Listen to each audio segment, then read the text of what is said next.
ছিল এটা সারাইয়ের কাজ হয়ে গেছে এবং রেল পরিষেবা রেস্টোর করা হয়েছে, এখন নর্মালসি প্রিভেলিং। আর বর্তমানে আমাদের এমন কোনো জাতীয় সড়কে, এটা সড়ক যোগাযোগ বলুন বা রেল যোগাযোগ বলুন, কোনো ধরনের ডিসরাপশনের কোনো ধরনের আমাদের কাছে খবর নেই। এখন রাস্তা ঠিক রয়েছে, ভেঙে যাওয়ার কারণে কিছু সমস্যা তৈরি হয়েছিল, কিন্তু আমি ধন্যবাদ জানাবো রেলওয়ে দপ্তরকে। প্রায় প্রতিদিনই আমাদের এখানে কমিশনার সাহেবও আছেন, সেক্রেটারি সাহেবও ছিলেন, বা এনএফ রেলওয়ের যে জিএম মালিগাঁও থেকে আমাকে রাত্রে 11টা-12টায়ও ফোন করেছেন যে স্যার আপনাদের 2-4-5 দিন কষ্ট হতে পারে, আপনারা একটু ম্যানেজ করবেন। আমরা ওয়ার ফুটিং এখানে কাজ করছি যাতে করে এই সারাইয়ের কাজ আমরা দ্রুত সম্পন্ন করতে পারি।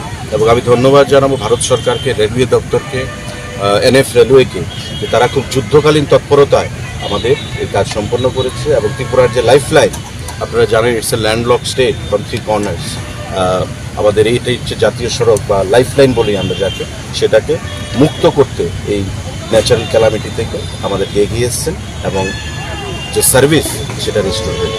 ট্রেনের কথা বলছেন, জাতীয় সড়কে কোনো ধরনের কমপ্লেন নেই এখন পর্যন্ত।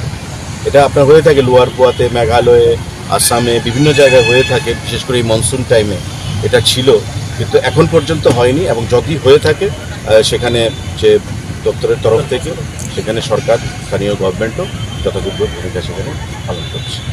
এখন পর্যন্ত রেল যোগাযোগ বলুন, সড়ক যোগাযোগ বলুন, সঠিক রয়েছে।